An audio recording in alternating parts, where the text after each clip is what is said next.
Ate Nen here. Kumusta kayo? Ang tagal ko nang hindi nag-vlog. Pero, ito ngayon ako. Pero ngayon, ang vlog ko is about the product na aking ginagamit na talagang napaka-effective naman. Ang tawag dito ay Norwex. Wala nang patumpik-tumpik pa. Ituloy na natin. So, ang gagawin ko na lang, i-demo ko sa inyo kung paano gamitin ito. Ang Norwex is created in Norway, of course. So, kaya tinawag na Norwex is Norway Experience.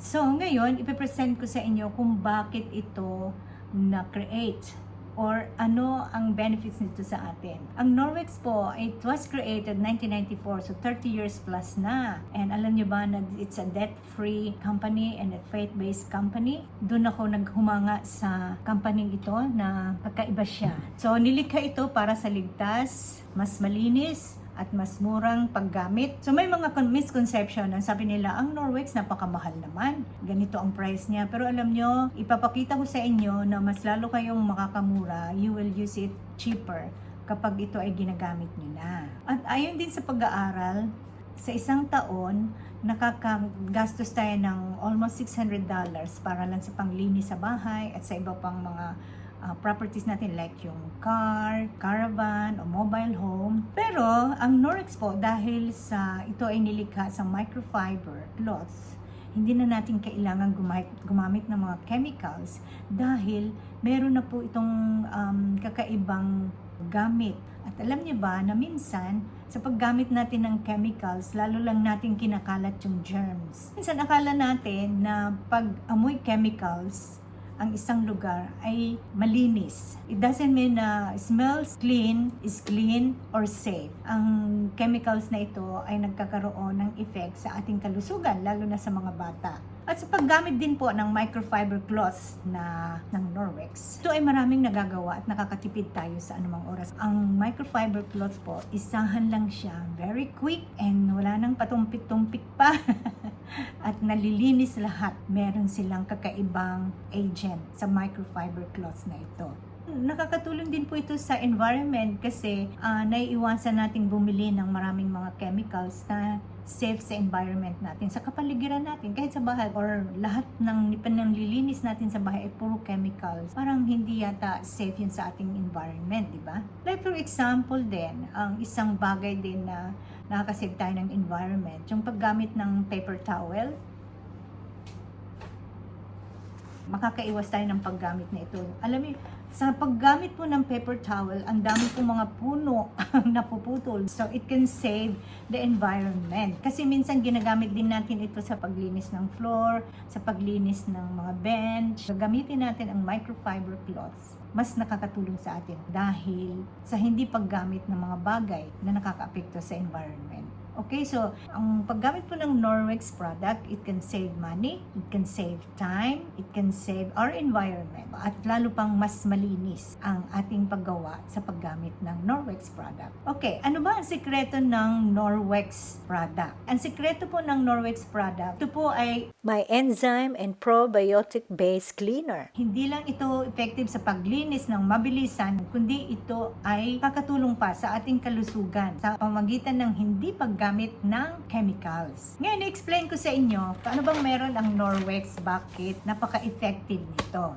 Pero bago yan, ipapakita ko muna sa inyo, sabihin ko muna sa inyo na meron po tayong 85,000 plus na commercial cleaners na ginagamit sa paglinis, registered siya commercially, at few of them ay toxic, nakakalason, lalo na kung may mga babies kayo sa bahay o may mga bata na very sensitive sa mga ganitong amoy. 85,000 plus na panglinis, registered, and some of them are toxic. 8 to 10 million metric tons ang mga plastic every year na nagiging basura. Dahil yung mga container ng mga chemicals, sa mga panglinis, ang mga scientists nagsasabi na in 20-50 years, mas marami pa daw ang mga plastic sa karagatan kaysa sa mga isda. Sa mga kababaihan naman, yung skincare natin ay merong mga chemicals yan.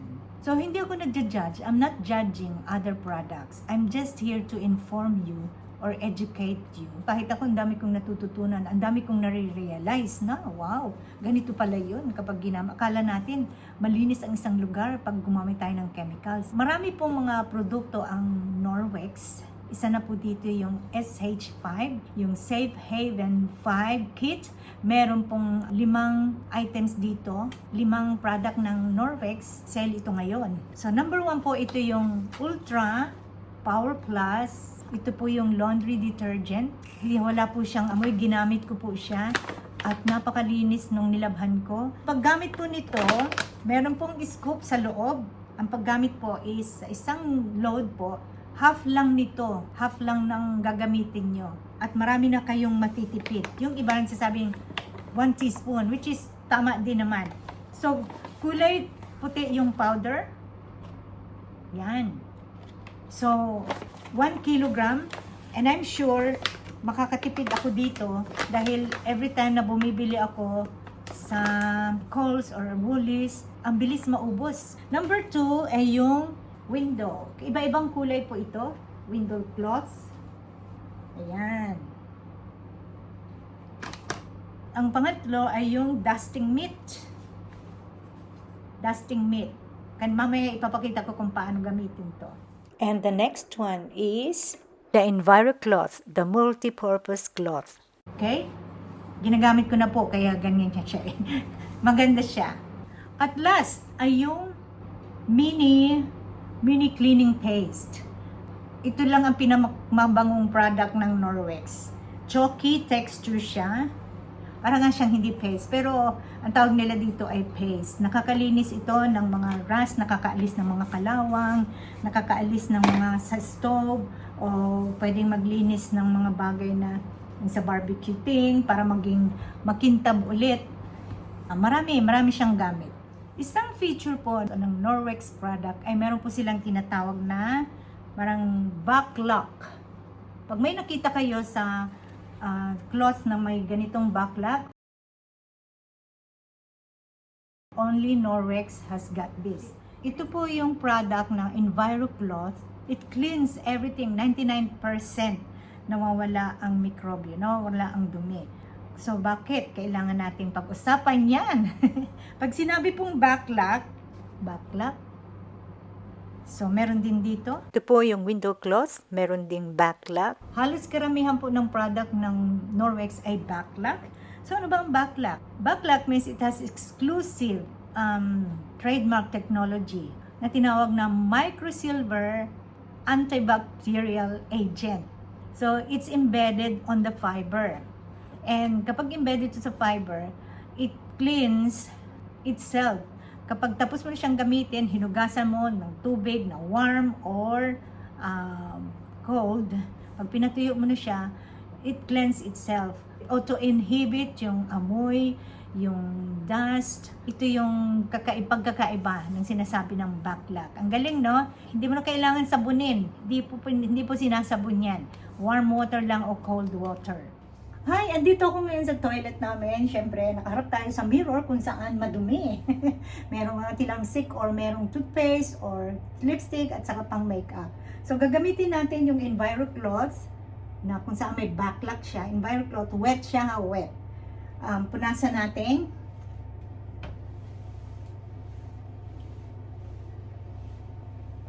Ang bilis, no? Ang bilis. Tapos, gamitin natin ng dry window cloth.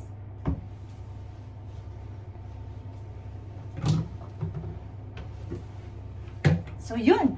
Ganun po kabilis ang paggamit ng EnviroCloth. Diba? It can save time. Pwede mo rin itong gamitin sa car mo, or sa caravan, o kung ano pa man yung pang-outdoor mong mga gamit. Meron din kasing pang-kusina eh. Yung pang-kusina, ito din yun. Yan, kitchen. Backlock din siya. At kung galing ka naman sa pag-bake, o kakabake mo lang ng cake, at madumi ang inyong bench, ito yung kitchen cloth na gagamitin mo, wet. Kitchen cloth, backlock din siya.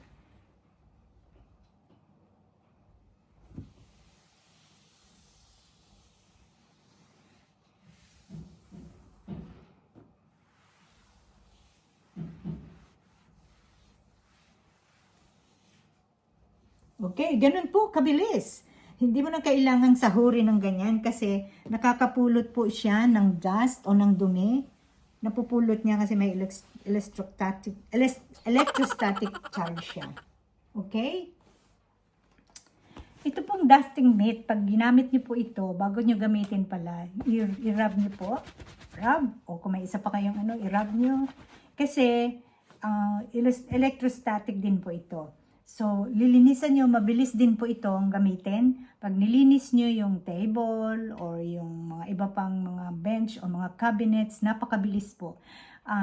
It can hold din, can pick up and hold dust kasi meron ng electrostatic. So, isa din po ito sa napaka-useful na gamit ng Norwex. At kung kayo naman po ay plantita at mahilig sa mga halaman, pwede nyo rin po itong gamitin para linisin ang mga dahon or yung halaman nyo. So, very effective po siya.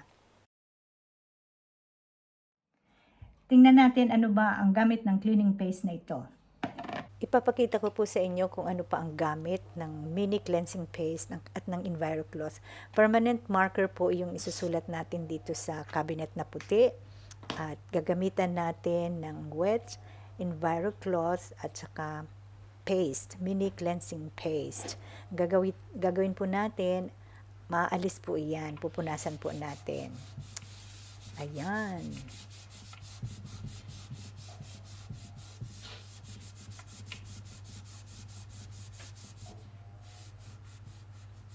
So, ayan na po. So, madali lang po siya. Lalo na kung may mga bata kayo sa bahay na mahilig magsulat sa wall, pwede niyo po itong magamit.